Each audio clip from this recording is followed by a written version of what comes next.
Hello friends, I hope you are fine. Friends, आज मैं एक ऐसे टॉपिक को लेकर के आया हूं जो इंग्लिश लैंग्वेज से रिलेटेड है और उस टॉपिक का नाम है फिगर्स ऑफ स्पीच। दोस्तों, क्लास 12th से लेकर के कंपटीशन एग्जाम में फिगर्स ऑफ स्पीच से प्रश्न जरूर पूछा जाता है। तो आज हम लोग देख लेते हैं दोस्तों, और ये वीडियो जो है class 12 specially class 12 and competition exam के लिए बहुत ज्यादा हेल्पफुल सिद्ध होने वाला है। तो देखते हैं दोस्तों, फिगर्स ऑफ स्पीच कौन कौन से होते हैं और कौन कौन से फिगर्स ऑफ स्पीच को हमें ज्यादा फोकस करनी है जो एग्जाम से रिलेटेड है। Figures of speech, figures of speech. सबसे पहले फिगर्स ऑफ स्पीच होता क्या है, फिगर्स ऑफ स्पीच की डिफिनेशन क्या होती है और कौन कौन से फिगर्स ऑफ स्पीच को हमें पढ़ना है, इन चीजों को हम लोग देखते हैं। तो सबसे पहले आपको पता होना चाहिए फिगर्स ऑफ स्पीच जिसकी हिंदी होती है अलंकार। अलंकार, और आप लोगों ने हिंदी में अलंकार को पढ़ रखा होगा, अलंकार के बारे में अच्छे से पता भी होगा आप सभी को। और उसी अलंकार को जिस अलंकार को आपने हिंदी व्याकरण में पढ़ा है, उसी अलंकार को आज हम लोग फिगर्स ऑफ स्पीच के अंतर्गत इंग्लिश में पढ़ने वाले हैं। फिगर्स ऑफ स्पीच को इंग्लिश में पढ़ने वाले हैं। तो देखते हैं दोस्तों, फिगर्स ऑफ स्पीच की सबसे पहले डिफिनेशन में क्या है देख लेते हैं दोस्तों। Definition,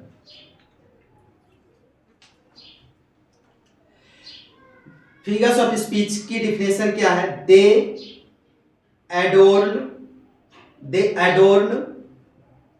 the language, they adorn the language, they add the colour, they add the colour and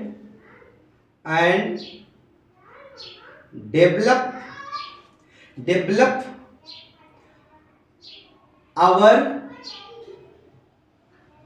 imagination, develop our imagination and excitement it's called figures of speech, is called figures of speech, is called figures of speech। दोस्तों, figures of speech क्या होता है? Definition में दे adorn the language, adorned का मतलब होता है सुसज्जित करना, विभूषित करना, किसी चीज को सजाना। तो दे एडोर्न, दे किसके लिए है? फिगर्स ऑफ स्पीच के लिए। दे एडोर्न द लैंग्वेज, ये जो फिगर्स ऑफ स्पीच होता है, इसका काम क्या है? इसका काम है किसी भाषा को सजाने का, इसका काम है किसी भाषा में सुंदरता उत्पन्न करने का। कोई एक रचना हो, कोई एक लैंग्वेज हो, कोई एक भाषा हो, उस भाषा में एक मिठास जब उत्पन्न हो जाए, एक सुंदरता उत्पन्न हो जाए, एक उसमें जो है अट्रैक्शन वाले शब्द अगर जब प्रयोग हो जाए, तो वही अट्रैक्शन वाले शब्द, वही सुंदरता वाले शब्द, वही जो है सजावट वाले शब्द ही फिगर्स ऑफ स्पीच होते हैं।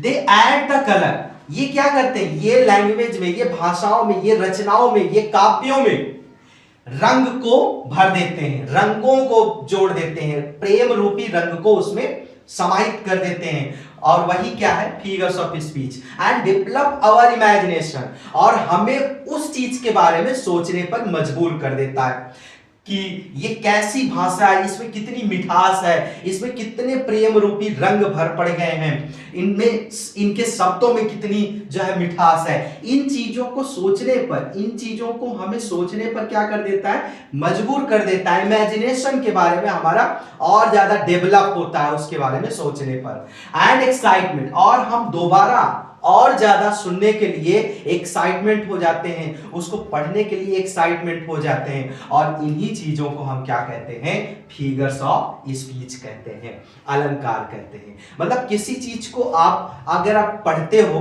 तो पढ़ने पे जो आनंद आए वो आपका फिगर्स ऑफ स्पीच है। किसी चीज को आप देखते हो, सुनते हो, लिखते हो, किसी से बात करते हुए शब्दों को सुनते हो, उनसे जो आपको इंटरटेनमेंट प्राप्त होता है उसी को फिगर्स ऑफ स्पीच कहते हैं। शब्दों को पढ़ने में, लिखने में, सुनने में, बोलने में, किसी चीज को देखने में जो आपको आनंद प्राप्त होता है वही आपका फिगर्स ऑफ स्पीच होता है, वही आपका अलंकार होता है। किसी भाषा को अच्छे ढंग से प्रयोग करने में, किसी भाषा में शब्दों का अच्छे से प्रयोग करने में जो आपको इंटरटेनमेंट मिलता है, जो आपको उसमें आनंद मिलता है, वही आपका फिगर्स ऑफ स्पीच है। तो आई होप आप सभी को फिगर्स ऑफ स्पीच की डेफिनेशन बेहतर ढंग से समझ में आई होगी। अब हम लोग देखते हैं दोस्तों फिगर्स ऑफ स्पीच कि कितने प्रकार होते हैं और कौन कौन से फिगर्स ऑफ स्पीच को हमें पढ़ना है जो एग्जाम के पॉइंट ऑफ व्यू से बेहद महत्वपूर्ण है। My dear friends, figures of speech जो है बहुत सारे प्रकार के होते हैं, बट हमें कुछ गिने चुने फिगर्स ऑफ स्पीच को पढ़ना है। वो कौन कौन से फिगर्स ऑफ स्पीच है जिनको हमें पढ़ना, और वो जो है आपके क्लास 12 अथवा कोई कंपटीशन का जो एग्जाम होता है उससे संबंधित है। तो देखते हैं दोस्तों। तो सबसे पहले there are 100 types of figures of speech, but we will study the some part of figures of speech। Basically देखा जाए दोस्तों, there are 100 types of figures of speech। There are 100 types of figures of speech, but we will study the some part of figures of speech। बहुत सारे लगभग 100 के करीब जो figures of speech होते हैं, बट हमें जो है कुछ गिने चुने फिगर्स ऑफ स्पीच को पढ़ने हैं जो आपके एग्जाम के पॉइंट ऑफ व्यू से महत्वपूर्ण है। तो दोस्तों कौन कौन से पढ़ने हैं, इन सारे चीजों को हम लोग देख लेते हैं एक ट्रिक के माध्यम से। उस ट्रिक के माध्यम से जितने भी फिगर्स ऑफ स्पीच को हमें पढ़ना है उन सारे फिगर्स ऑफ स्पीच को हम लोग देखते हैं एक ट्रिक के माध्यम से। जैसे SHAMPOO, ये आप जानते हैं, ये क्या लिखा हुआ है, शैम्पू। ये क्या लिखा हुआ है दोस्तों, शैम्पू। अब इस शैम्पू का हम एनालाइज करेंगे, एक एक अक्षरों का फुल फॉर्म लिखेंगे और एक एक अक्षरों का जो फुल फॉर्म है वही जो है आपका फिगर्स ऑफ स्पीच है, और उन्हीं सारे फिगर्स ऑफ स्पीच को हमें पढ़ना भी है। जैसे आप जानते हैं यश, यश का मतलब हो जाएगा, पहला अक्षर आपका है यश, सिमिल, तो S for simile. H, H for hyperbole, H for hyperbole. A for alliteration, और ए फॉर दो पढ़ना है एपेस्ट्रॉफी, दो फिगर्स ऑफ स्पीच हमें पढ़ना है ए से। और एम फॉर मेटाफोर।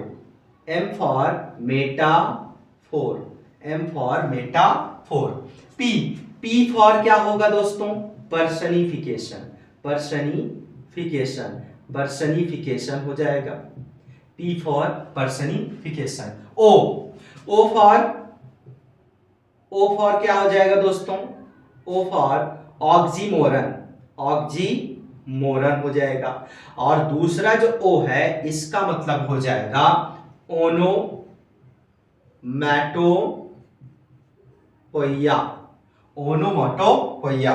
तो कुल मिलाकर के इतने सारे फिगर्स ऑफ स्पीच को हमें पढ़ने हैं। तो शैम्पू, अगर आप शैम्पू शब्द को बिल्कुल जानते हो, आप शैम्पू शब्द की स्पेलिंग अगर आप जानते हो तो इस शैम्पू शब्द में इन सारे अक्षरों का फुल फॉर्म कुछ इस तरीके से होगा, एस फॉर सिमिल, एक सिमिल फिगर्स ऑफ स्पीच को पढ़ना है। S for hyperbole, A for alliteration और apostrophe, M for metaphor, P for personification, O for oxymoron and O for onomatopoeia. इन सारे फिगर्स ऑफ स्पीच को हमें पढ़ना है, जो आपके एग्जाम से रिलेटेड है, एग्जाम के पॉइंट ऑफ व्यू से बेहद महत्वपूर्ण है। और साथ में अगर वो क्लास 12 की बात हो या कोई कंपटीशन की एग्जाम की बात हो, हर जगह पे यहां से प्रश्न जरूर पूछे जाते हैं। तो दोस्तों एक एक करके हम लोग देखते हैं एक एक फिगर्स ऑफ स्पीच को। So my dear friends, first of all हम पढ़ने वाले हैं एलिट्रेशन। सबसे पहले we will study the alliteration. Alliteration पढ़ेंगे हम लोग। तो एलिट्रेशन क्या होता है, एलिट्रेशन की परिभाषा क्या होती है, एलिट्रेशन के अंतर्गत जो है उदाहरण कौन कौन से महत्वपूर्ण है, इन सारी चीज़ों को हम लोग देखते हैं। एलिट्रेशन, एलिट्रेशन का मतलब क्या होता है दोस्तों?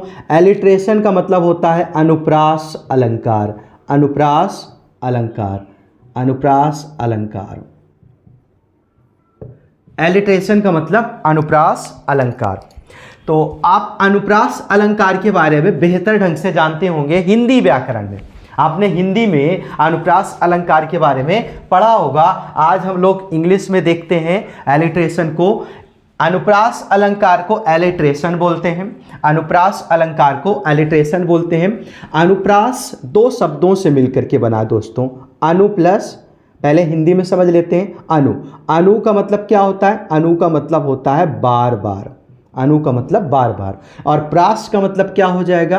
प्रास का मतलब हो जाएगा वर्ण या अक्षर। वर्ण या अक्षर। तो आप हिंदी में समझ गए होंगे। ये जो अनुप्रास अलंकार होता है, इसको बोला जाता है जहां पर जिस उदाहरण में आप वर्णों की आवृत्ति बार बार देखते हैं, जहां पर वर्ण या अक्षर बार बार आए, कोई एक वर्ण या अक्षर एक से अधिक बार आए, तो उस उदाहरण को हम अनुप्रास अलंकार के अंतर्गत रखते हैं।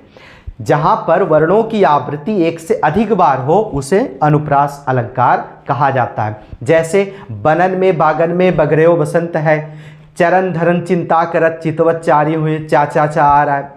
और क्या कहते हैं, रघुपति राघव राजा राम, इसमें क्या रा आ रहा है। उसमें बनन में बागन में बगरेओ बसंत है, बा आ रहा है। चरण धरन चिंता करत चाचा चा आ रहा है। इसमें खड़क सी के खड़कने से खड़कती है खिड़कियाँ, खिड़कियों के खड़कने से खड़कता है खड़क सिंह। खा का उच्चारण बार बार हो रहा है। तो ये सब क्या, ये सब जो है उदाहरण अनुप्रास अलंकार के हैं। तो आई होप आपको हिंदी में तो समझ में आ गया होगा। बट अब इसी चीज़ को हम लोग इंग्लिश में देखने वाले हैं। तो इंग्लिश में क्या होगा देखते हैं। The use of same letter or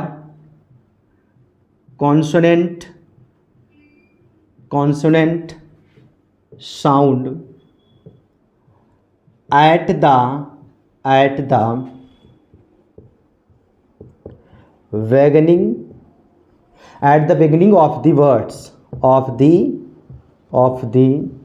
words.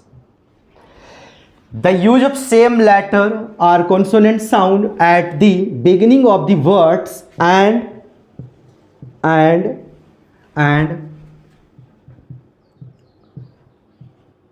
they are close together. They are close together. Each called alliteration.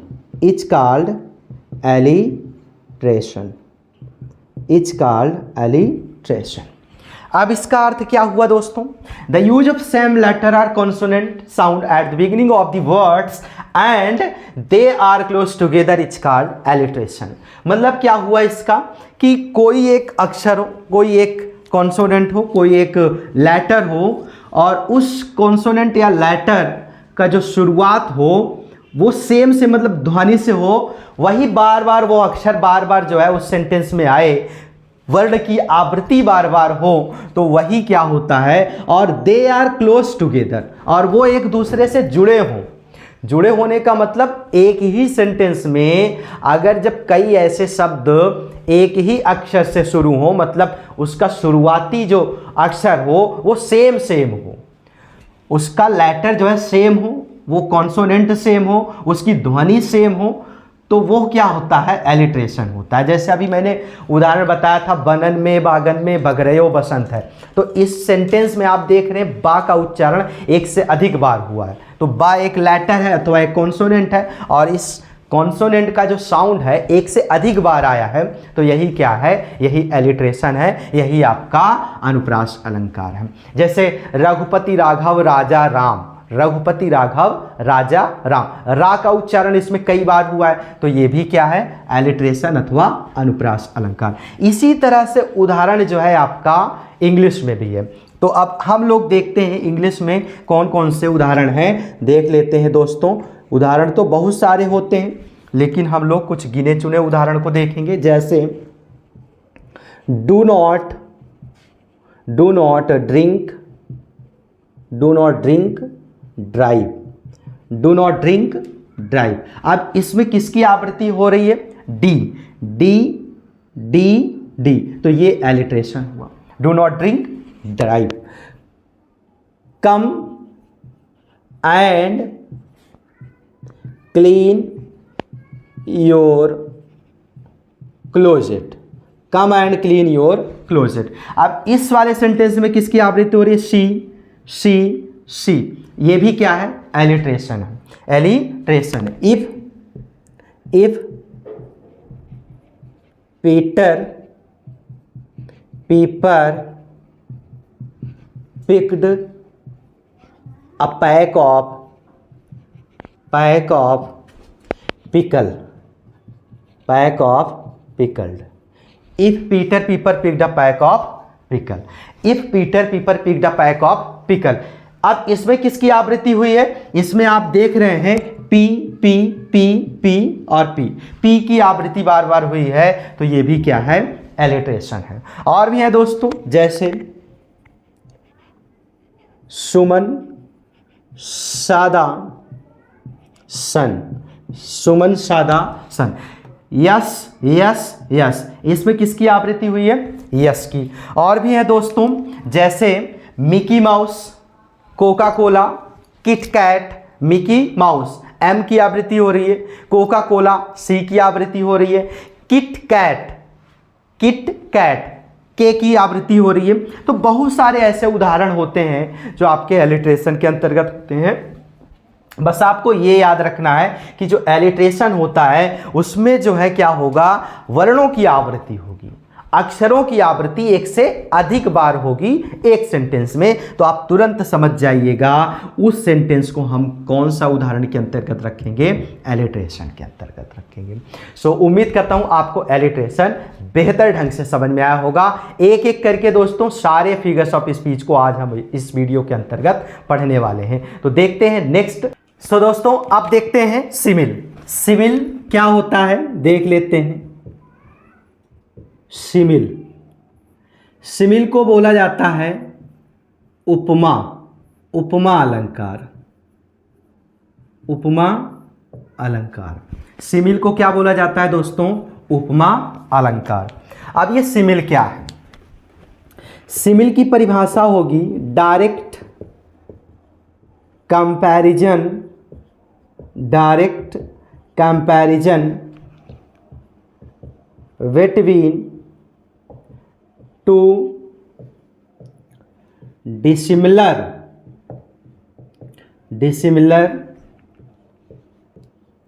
Objects, dissimilar objects, direct comparison between two dissimilar objects and having one quality same, having one quality same, using by as, like, or than, as, like, or than is called simile, is called simile, is called simile. ये क्या होता है दोस्तों? Direct comparison between two dissimilar objects. मतलब कि प्रत्यक्ष रूप से दो अलग अलग, दो असमान वस्तुओं का जब कंपैरिजन किया जाता है एक दूसरे के साथ, और उसमें जो क्वालिटी है, जब कंपैरिजन करने के दौरान जो उसमें क्वालिटी को दर्शाया जाएगा, वो क्वालिटी, उसमें से कोई ना कोई एक क्वालिटी उस डिसिमिलर ऑब्जेक्ट्स में सेम होना चाहिए, उस डिसिमिलर जो है ऑब्जेक्ट में सेम होना चाहिए। और उस सेम होने के दौरान उसमें जो है जब हम कंपैरिजन करेंगे उसके दौरान या तो एज, या तो लाइक, अथवा या तो दैन का प्रयोग उसके साथ जरूर हुआ होगा। मतलब कहने का ये हुआ कि एक जो है कोई ऑब्जेक्ट अलग है, एक कोई दूसरी वस्तु है और एक कोई दूसरी वस्तु है, और दोनों की अगर जो है कंपैरिजन किया जाए, दोनों वस्तुओं की अगर जब तुलना की जाए, तो उसमें एक ऐसी क्वालिटी, एक ऐसा गुण होना चाहिए जो दोनों में सेम होना चाहिए, और उसे जो है एज, लाइक या दैन के साथ जोड़ना जरूरी होता है। जैसे उदाहरण से आप बेहतर ढंग से समझेंगे, उदाहरण से आपको समझ में आ जाएगा कि कहना क्या, इस परिभाषा में कहने का तात्पर्य क्या है। जैसे मान लो मैंने कहा her eyes as bright, her eyes as bright as stars, her eyes as bright as stars. दोस्तों सिमिल में जो है दो तीन कंडीशन और है। एक कंडीशन क्या है? जो भी पॉजिटिव डिग्री और कॉम्परेटिव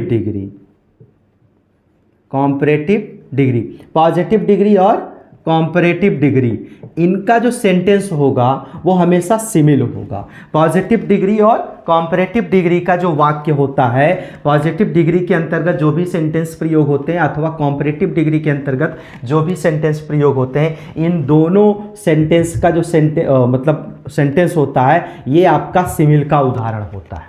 जैसे यहाँ पर her eyes as bright as stars.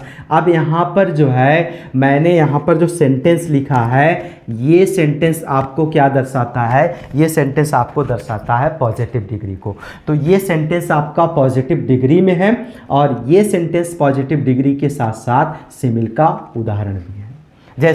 जैसे मान लो मैंने कहा ही फाट लाइक ए लायन।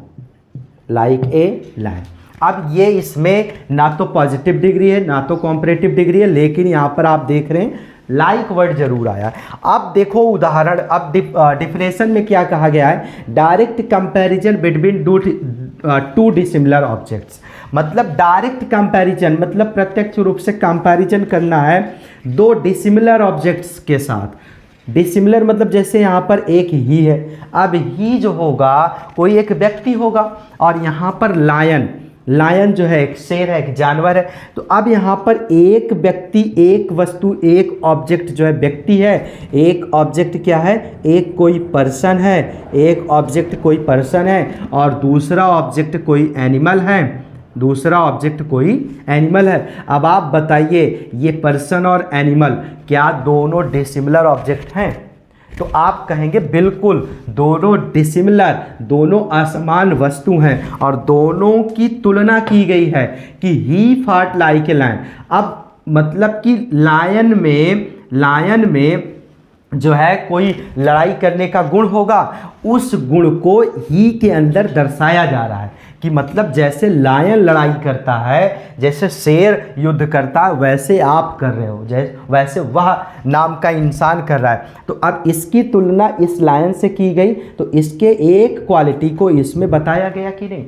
इसमें इसकी एक क्वालिटी को इसके अंदर बताया जा रहा है। तो वही चीज़ यहाँ पर है, हैविंग वन क्वालिटी सेम, एक क्वालिटी दोनों में सेम होगी, तो इसीलिए यहाँ पर क्या हो जाएगा, सिमिल हो जाएगा। अब पहले वाले उदाहरण में भी आप देख लीजिए, her eyes as bright as stars. अब जो हर होगी नाम की, जो हर नाम की एक जो हर मतलब एक कोई लड़की होगी, उसकी जो आँखें हैं, उसकी जो आँखें, अब हर एक लड़की है और यहाँ पर स्टार एक अलग वस्तु है, तो अब एक वस्तु तो दूसरा है, एक वस्तु तो दूसरा है। अब इन दोनों की तुलना की जा रही। अब जो लड़की है उसकी आँख की तुलना यहाँ पर स्टार से की जा रही, तो बताइए आप डिसिमिलर ऑब्जेक्ट्स है कि नहीं?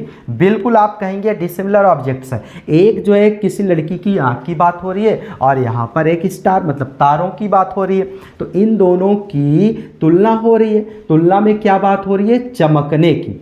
अब जैसे तारों में चमक होती है, अब तारों में क्वालिटी क्या होती है? चमकने की। उसी क्वालिटी को उस लड़की की आंख में बताया जा रहा। तो अब आप बताइए कि एक क्वालिटी, यहाँ पर एक ऑब्जेक्ट की जो क्वालिटी है वो दूसरे वाले ऑब्जेक्ट में दर्शाया जा रहा है कि नहीं? बिल्कुल दर्शाया जा रहा है। तो आप डिफिनेशन में ही देख लीजिए, हैविंग वन क्वालिटी सेम, तो दोनों में एक क्वालिटी सेम हो रहा है। और देखिए यूजिंग बाई एज लाइक और देन, और वो किससे जुड़ा रहेगा? एज से, लाइक से और देन से। तो यहाँ पर एज से जुड़ा, यहाँ पर लाइक से जुड़ा है। तो उम्मीद करता हूँ दोस्तों आपको ये डिफरेंस समझ में आया होगा और ये कंफर्म हो गया होगा कि हम जो है सिमिल कैसे पहचानेंगे। एक उदाहरण मैं लिखता हूँ, आप लोग जो है समझने की कोशिश करिएगा क्या, और ये बताइएगा कि क्या ये जो है सिमिल का उदाहरण है। जैसे मान लो मैंने कहा हर, जैसे she is as beautiful, she is as beautiful as her sister, she is as beautiful as her sister. अब शी नाम की कोई एक लड़की होगी, हर सिस्टर भी कोई एक लड़की है, तो अब ये कौन है? ये एक गर्ल है, हर सिस्टर भी एक गर्ल है। अब बताइए दोनों की तुलना एक दूसरे से हो रही, और तुलना के लिए किसका प्रयोग हुआ? ब्यूटीफुल का। अब ब्यूटीफुल का प्रयोग हुआ, लेकिन आप कंडीशन को समझने की कोशिश करो। कंडीशन क्या कहता है? Direct comparison between two dissimilar objects. यहाँ पर डिसिमिलर ऑब्जेक्ट की बात हो रही है दोस्तों।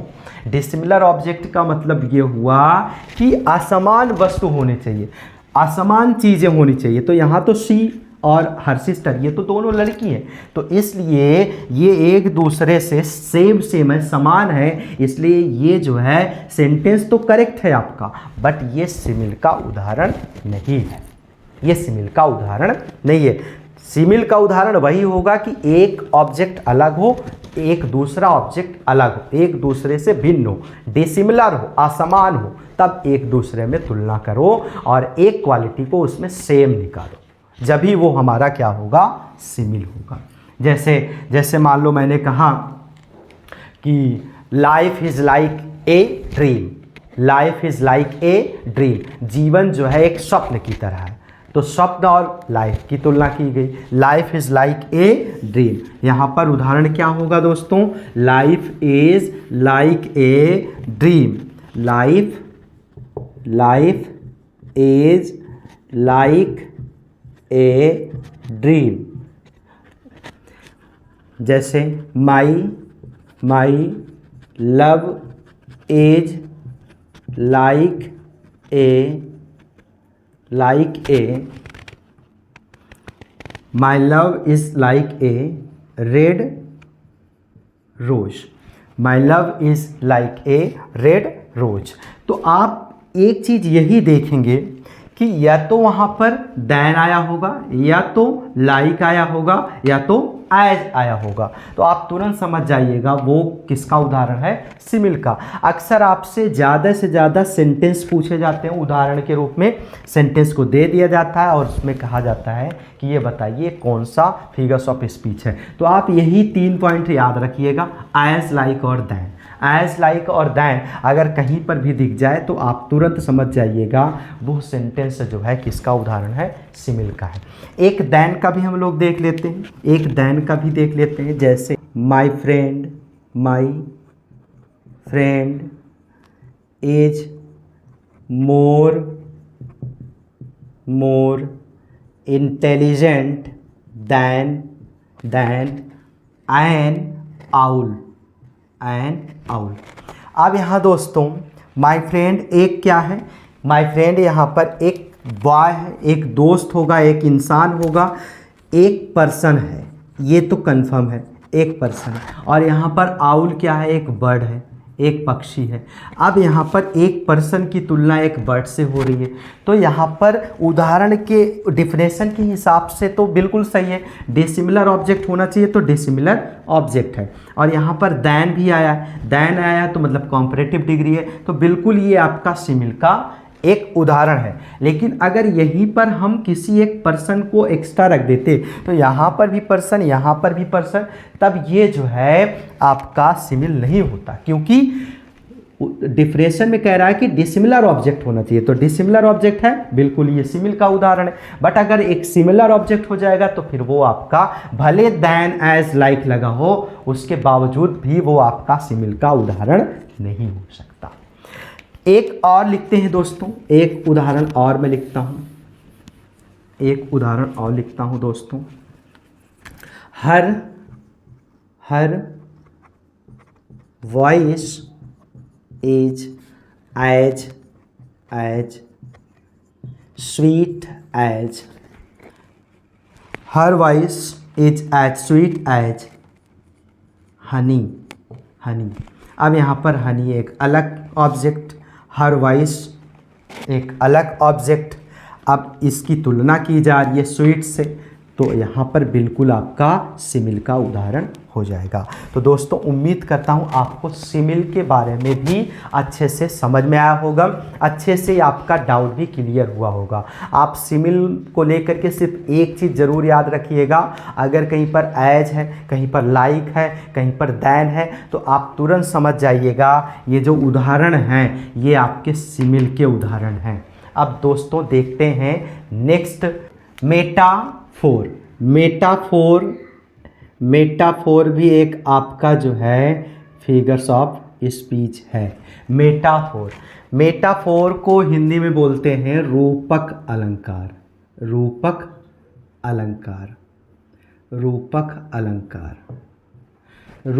अलंकार क्या होता है, इस चीज़ को हम लोग समझते हैं। सबसे पहली चीज़, ये जो रूपक है, रूपक अलंकार, रूपक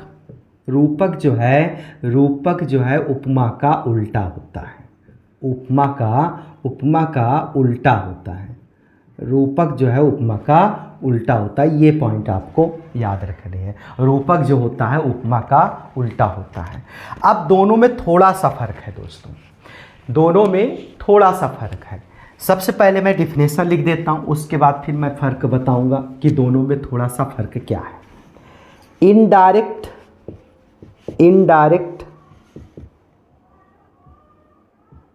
comparison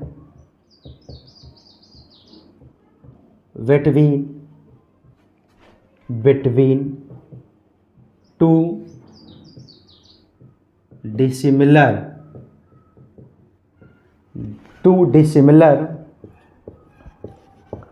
objects and complete oneness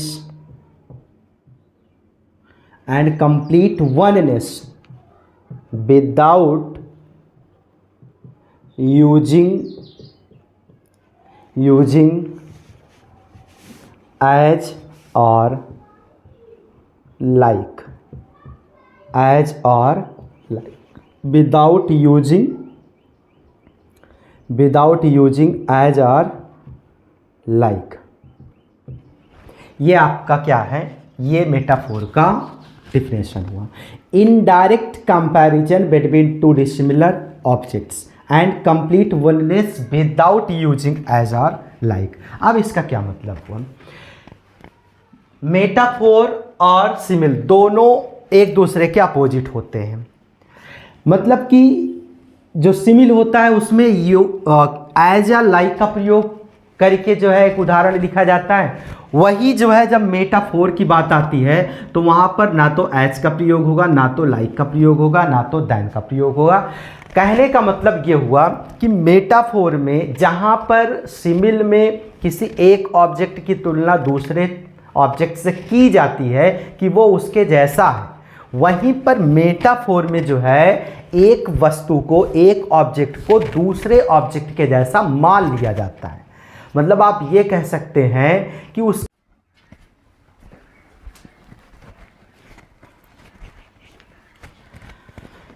दोस्तों मान लिया जाता है। मान लिया जाने का मतलब ये हुआ कि उनका उपनाम दे दिया जाता है। एक ऑब्जेक्ट का दूसरे ऑब्जेक्ट से सीधा सीधा जो है एक उपनाम दे दिया जाता है, उसके जैसा नहीं कहा जाता है। तो वही जो है होता है आपका मेटाफोर हो जाता है। उदाहरण के रूप में जैसे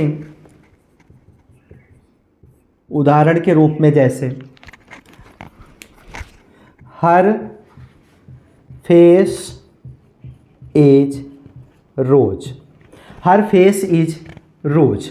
अब जो फेस है वो रोज है, हर फेस इज रोज मतलब उसका चेहरा गुलाब है। अब गुलाब के जैसा नहीं है, गुलाब है, मतलब कि इसके चेहरे का दूसरा नाम क्या रख दिया गया, रोज। तो यही डिफरेंस है मेटाफोर और सिमिल में, यही डिफरेंस है मेटाफोर और सिमिल में। सिमिल में क्या कहा जाता है, सिमिल में जैसा माना जाता है, बट यहाँ पर मेटाफोर में क्या होता है, जैसा नहीं, उसको सीधा सीधा उसका दूसरा नाम रख दिया जाता है। जैसे Kalidas is the Shakespeare of India, Kalidas is the Shakespeare of India. Kalidas जो है शेक्सपियर ऑफ इंडिया है, मतलब कि कालिदास का जो दूसरा नाम है वो शेक्सपियर ऑफ इंडिया है। मतलब अब यहाँ पर कालिदास को दूसरे नाम से भी जाना जाता है, शेक्सपियर ऑफ इंडिया। के जैसे नहीं हैं, मतलब के जैसे होते तो वो सिमिल होता, लेकिन यहाँ पर कालिदास शेक्सपियर ऑफ इंडिया हैं तो मतलब ये मेटाफोर हो गया। यहाँ पर अब दूसरा नाम कालिदास का क्या हो गया, शेक्सपियर ऑफ इंडिया। अर्थात अब जो है अगर जब भी बात होगी शेक्सपियर ऑफ इंडिया की तो तुरंत हमें यह समझ में आ जाएगा कि बात किसकी हो रही है, कालिदास की हो रही है। और जैसे कालिदास के बारे में हम चर्चा करते हैं तो तुरंत ये समझ में आएगा कि कालिदास को शेक्सपियर ऑफ इंडिया भी कहा जाता है। जैसे the camel is the ship of desert. अब यहाँ पर ऊंट तो ऊंट है, ऊंट का नाम तो ऊंट है, लेकिन इसका और दूसरा नाम और क्या रख दिया गया, द शिप ऑफ डेजर्ट। रेगिस्तान के जहाज के नाम से ऊंट को भी जाना जाता है। तो मतलब कैमल का दूसरा नाम क्या रख दिया गया, द शिप ऑफ डेजर्ट। अगर अभी कैमल को ऐसे लिखा जाता कि the camel is like the ship of desert तो वो हो जाता सिमिल, बट यहाँ पर सीधा सीधा कैमल का दूसरा नाम क्या रख दिया गया, द शिप ऑफ डेजर्ट। तो ये क्या हो जाएगा आपका मेटाफोर। ये दोनों में फर्क है दोस्तों, रूपक और सिमिल में, अर्थात रूपक और उपमा में। और जैसे मान लीजिए मैंने कहा your class is a circus. अब यहाँ पर क्लास को क्या नाम दे दिया गया, सर्कस। जैसे मान लो मैंने कहा books are the mirror of soul, books are the mirror of soul. मतलब किताबें जो है दर्पण, आत्मा का दर्पण होते हैं। तो यहाँ पर किताब का दूसरा नाम क्या हो गया, मिरर ऑफ साउल। और यहाँ पर क्लास का दूसरा नाम क्या हो गया, सर्कस। तो ये क्या हो जाता है दोस्तों, मेटाफोर हो जाता है। उम्मीद करता हूँ आपको मेटाफोर भी समझ में आया होगा और मेटाफोर सिमिल में डिफरेंस क्या है ये भी आपको समझ में आया होगा। अब हम लोग देखते हैं दोस्तों नेक्स्ट आपका जो फिगर्स ऑफ स्पीच है उसका नाम है हाइपरबोल। हाइपरबोल के बारे में हम लोग अब देख लेते हैं। हाइपरबोल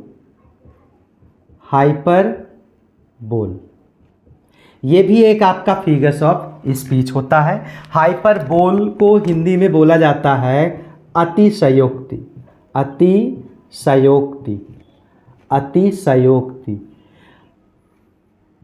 अतिशयोक्ति। हाइपरबोल, हाइपरबोल, हाइपरबोल में बोल शब्द छिपा हुआ है और बोल से ये पता चलता है कि जब हम कोई चीज़ बढ़ चढ़ करके बोलते हैं वो आपका क्या होता है, अतिशयोक्ति होता है। जब किसी चीज़ को हम बढ़ चढ़ करके बताते हैं, बढ़ चढ़ करके बोलते हैं, अपनी ही प्रशंसा करते हैं, अपनी ही जो अविश्वसनीय हो, जो संभव ही ना हो, ऐसे शब्दों का, ऐसे सेंटेंस का जब हम प्रयोग करते हैं तो वो आपका क्या होता है, हाइपरबोल होता है।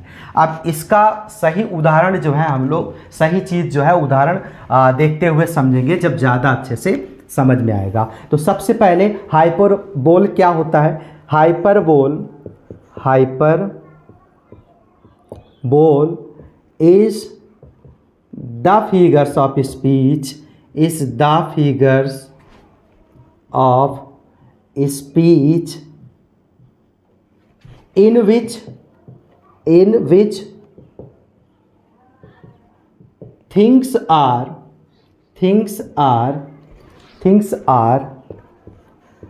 represented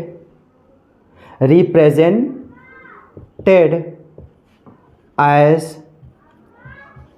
greater or less and it is not true is called hyperbole।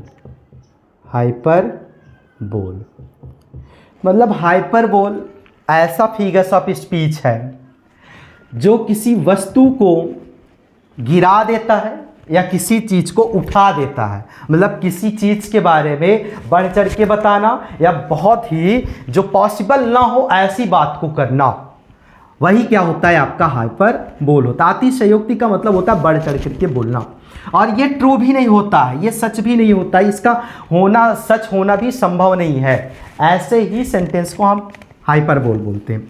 जैसे आप उदाहरण से समझ में अच्छे से समझ सकते हैं। जैसे मान लो मैंने कहा 1000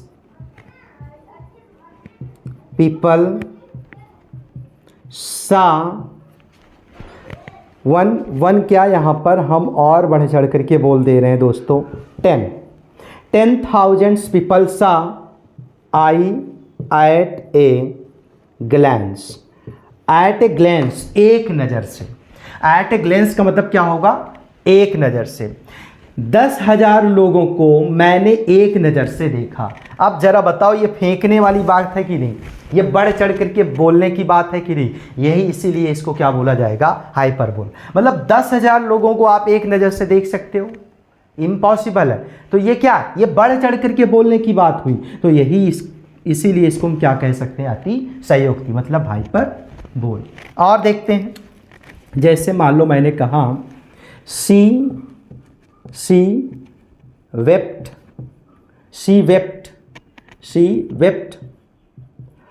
ओसीन ऑफ टीयर्स। वो इतना रोई मतलब वो ओसीन महासागर भर गया, महासागर के जैसा उसने आंसू गिराया।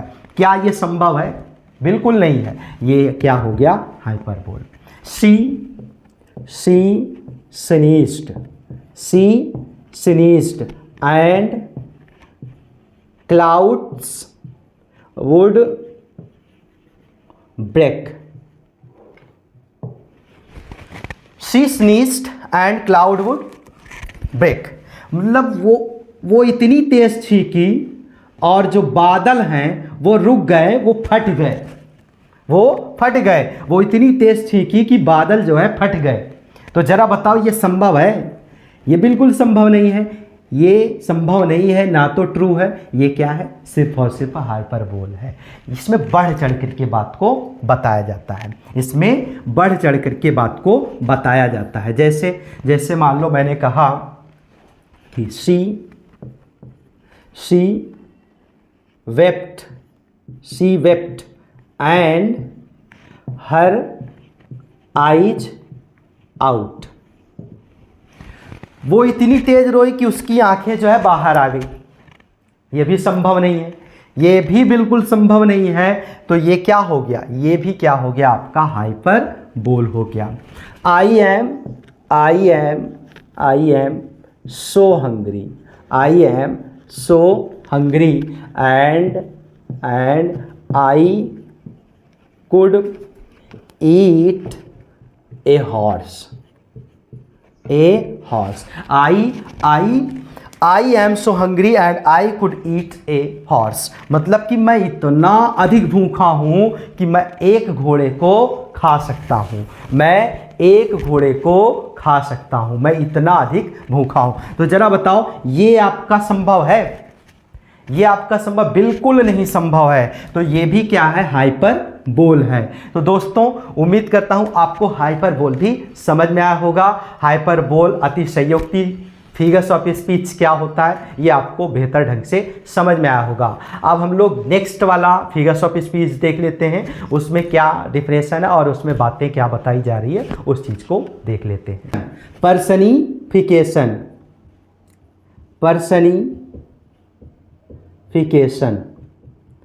पर्सनिफिकेशन क्या है? पर्सनिफिकेशन का मतलब होता है मानवीकरण, मानवीकरण। ये मानवीकरण क्या है? मानवीकरण क्या होता है दोस्तों? मानवीकरण क्या होता है? मानवीकरण मतलब कि जब किसी नॉन लिविंग वस्तु को, जब कोई एक निर्जीव वस्तु हो, नॉन लिविंग वस्तु हो, और उस वस्तु को जो है किसी एक लिविंग पर्सन की तरह काम करते हुए दर्शाया जाए। जब कोई एक नॉन लिविंग वस्तु हो, कोई एक ऐसा ऑब्जेक्ट्स हो जो निर्जीव हो, कोई एक निर्जीव वस्तु को एक सजीव वस्तु की तरह, एक ह्यूमन बीइंग की तरह, एक मानव के तरह जो है काम करता हुआ दर्शाया जाए, तो वो सेंटेंस जो है आपका पर्सनिफिकेशन होता है। वो सेंटेंस आपका क्या होता है? पर्सनिफिकेशन होता है। तो इसका पहले डिफिनेशन लिखते हैं। समटाइम्स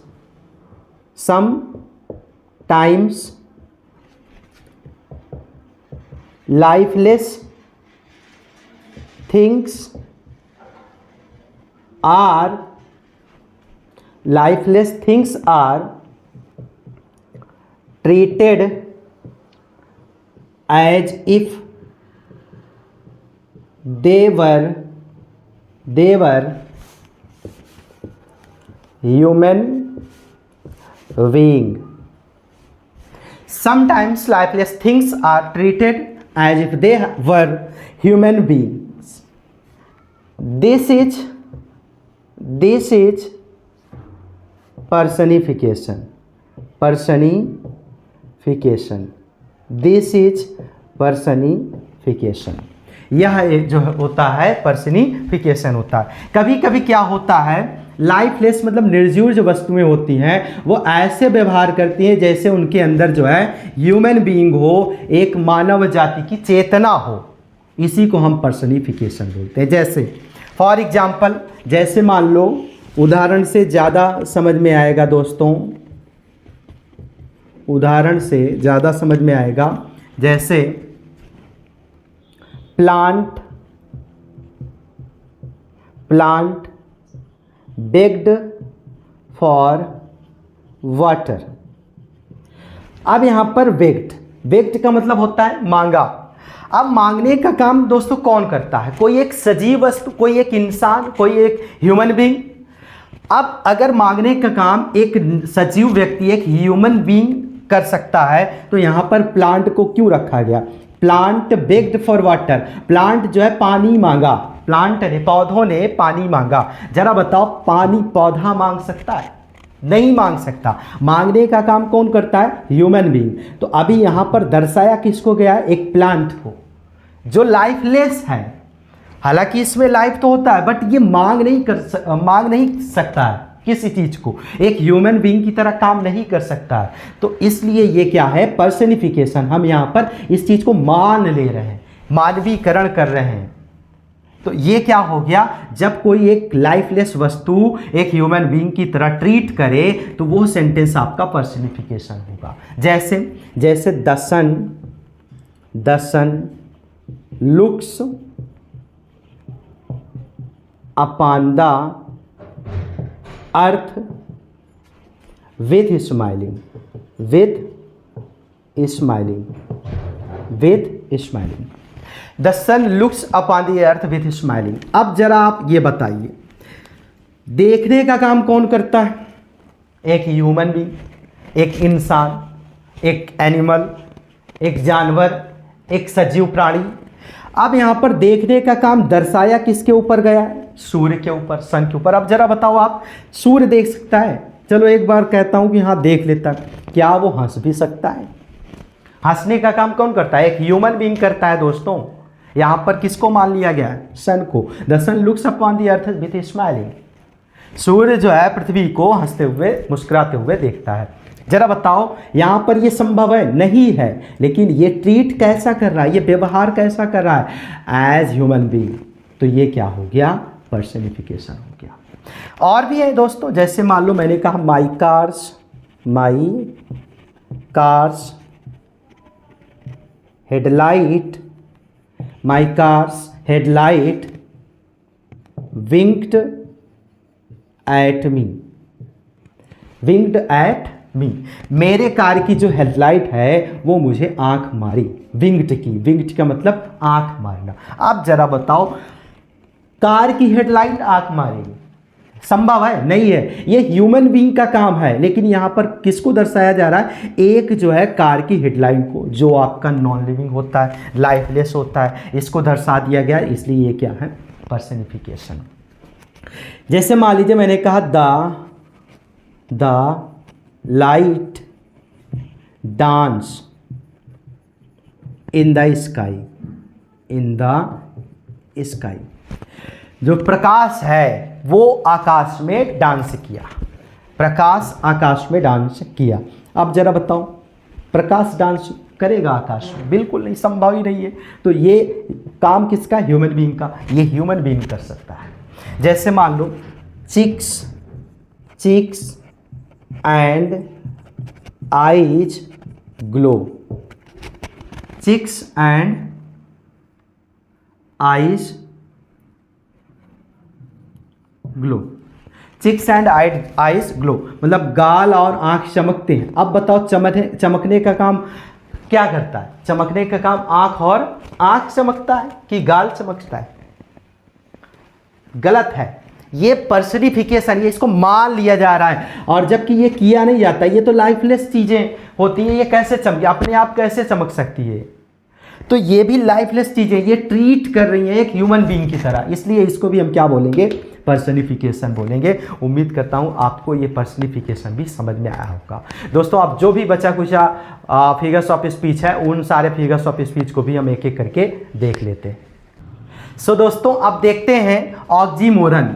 ऑक्सीमोरन, ऑक्सीमोरन, ऑक्सीमोरन ये क्या होता है? विरोधाभास, विरोधाभास, विरोधाभास। विरोधाभास का मतलब क्या होता है कि एक ऐसा फिगर्स ऑफ स्पीच जिसमें आपको दो अपोजिट वर्ड देखने को मिलेगा। एक ही सेंटेंस में, एक ही उदाहरण में दो आपको अपोजिट वर्ड देखने को मिलेगा, एक दूसरे के विरोधाभास होंगे। और ऐसे सेंटेंस को, ऐसे उदाहरण को हम जो है ऑक्सीमोरन के अंतर्गत रखेंगे। जैसे पहले, सबसे पहले हम डिफिनेशन लिखते हैं। Oxymoron, oxymoron is an association of two words or phrase and having opposite meaning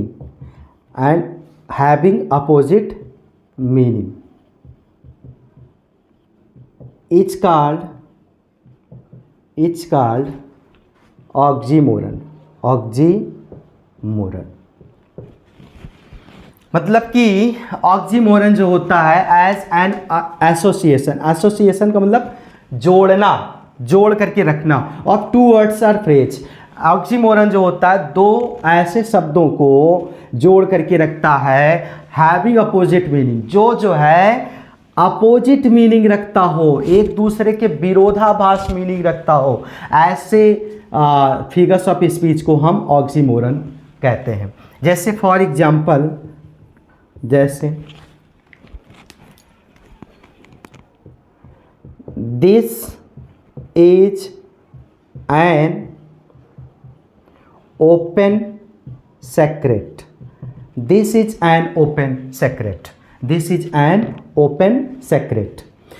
अब यहां पर ओपन क्या है? ओपन का मतलब खुला हुआ, सेक्रेट का मतलब रहस्य भरा हुआ। तो अब ये एक दूसरे के क्या है दोस्तों? एक दूसरे के अपोजिट हैं, तो इसलिए ये क्या हो गया? ऑक्सीमोरन हो गया। ओपन और सेक्रेट एक दूसरे के अपोजिट हैं, बट एक ही सेंटेंस में आया तो ये ऑक्सीमोरन हो गया। जैसे the boy is regularly irregular, मतलब कि ये जो बच्चा है ये नियमित रूप से अनियमित है। जैसे the boy is regularly irregular. अब यहाँ पर रेगुलरली और इरेगुलर एक दूसरे के ऑक्सीमोरन है, विरोधाभास है, तो ये सेंटेंस भी आपका ऑक्सीमोरन हो गया। बच्चा जो है, लड़का जो है, नियमित रूप से अनियमित है।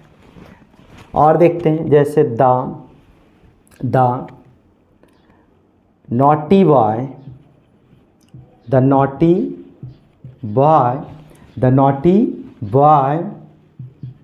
Is cunningly, the naughty boy is cunningly simple, the naughty boy is cunningly simple। यहाँ पर naughty है, यहाँ पर simple है। अब यहाँ पर भी आप देख रहे हैं एक दूसरे के ऑक्सीमोरन है, विरोधाभास है। और देख लेते हैं,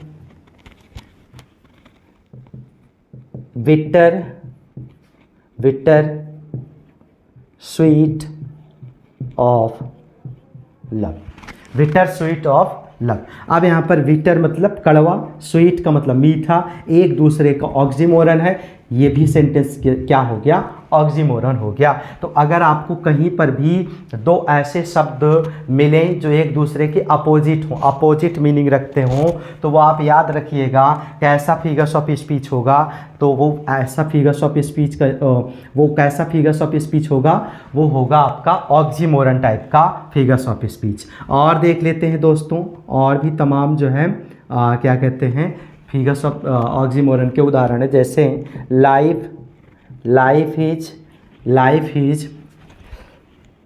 bitter sweet, life is bitter sweet, life is bitter sweet. The boy is ideally busy, the boy is ideally busy, the boy is ideally का मतलब क्या होता है दोस्तों? आइडली का मतलब होता है आलस से भरा हुआ, बिजी का मतलब व्यस्त। अब ये आलस भी है, आलसी भी है और बिजी भी है, तो इसका मतलब ये हुआ कि ये लड़का जो है आलस में बिजी है, आलस में व्यस्त है, तो एक दूसरे के ऑक्सीमोरन हुए। तो दोस्तों उम्मीद करता हूँ आपको ऑक्सीमोरन भी अच्छे से समझ में आया होगा। जब भी कभी आपको किसी एक सेंटेंस में दो ऐसे अपोजिट वर्ड मिले जिनका मीनिंग अलग अलग हो, विरोध में हो, अपोजिट हो, तो आप याद रखिएगा वो उदाहरण हमेशा ऑक्सीमोरन का होता है। तो उम्मीद करता हूँ आपको ऑक्सीमोरन भी समझ में आया होगा। अब नेक्स्ट पॉइंट देख लेते हैं, नेक्स्ट फिगर्स ऑफ स्पीच क्या है देख लेते हैं। सो दोस्तों एपस्ट्रॉफी, एक और फिगर्स ऑफ स्पीच होता है एपस्ट्रॉफी। एपस्ट्रॉफी का मतलब क्या होगा? संबोधन। दोस्तों एपस्ट्रॉफी सिंपल होता है समझना। एपस्ट्रॉफी का सिंबल आप जानते ही हो, ऐसे ही होता है इसका सिंबल एपस्ट्रॉफी का। तो अगर कहीं पर किसी उदाहरण में, किसी सेंटेंस में आपको अगर ये सिंबल दिख जाए और ये पूछा जाए कि which type of figures of speech in this sentence, तो आप तुरंत समझ जाइएगा कि अगर ये सिंबल है तो वो फिगर्स ऑफ स्पीच कौन सा होना चाहिए? एपस्ट्रॉफी होना चाहिए। Apostrophe addressing someone absent dead और non human as, if that person are things were present is called apostrophe. मतलब कहने का मतलब ये हुआ कि एड्रेसिंग समवन, एड्रेसिंग का मतलब संबोधन करते हुए, कोई चीज ऐसा हो जो absent हो, डीड हो और नॉन ह्यूमन हो। मतलब कि अगर कोई एक ह्यूमन है और मर गया हो, absent हो, अनुपस्थिति हो उसकी, और नॉन ह्यूमन हो, नॉन लिविंग हो, और वो कोई एक पर्सन की तरह काम करे, और साथ में जो है वो किसी न किसी एक चीज को संबोधित करे, एड्रेसिंग करे किसी न किसी एक व्यक्ति को, समवन, किसी एक व्यक्ति को। जब कोई एक एब्सेंट वाला वस्तु, कोई एक डेड पर्सन, कोई एक नॉन ह्यूमन चीजें जब किसी एक व्यक्ति को एड्रेसिंग करे, तो इस फिगर्स ऑफ स्पीच को हम एपस्ट्रोफी नाम देते हैं। यहां पर सिंबल ये वाला जरूर होगा, जैसे ओ, यहां पर ये सिंबल दिख गया ओ। नेचर, अब यहां पर संबोधन किया जा रहा है, O nature thou art my goddess. Thou का मतलब यूं होता है। O death where is the sting. O death, O मृत्यु आपका दर्द कहाँ है। दाय का मतलब क्या होता है आपका, स्टिंग का मतलब दर्द, आपका दर्द कहाँ पर है। तो ये दर्द से बात हो रही है। ओ वर्ड, ओ लाइफ, ओ टाइम।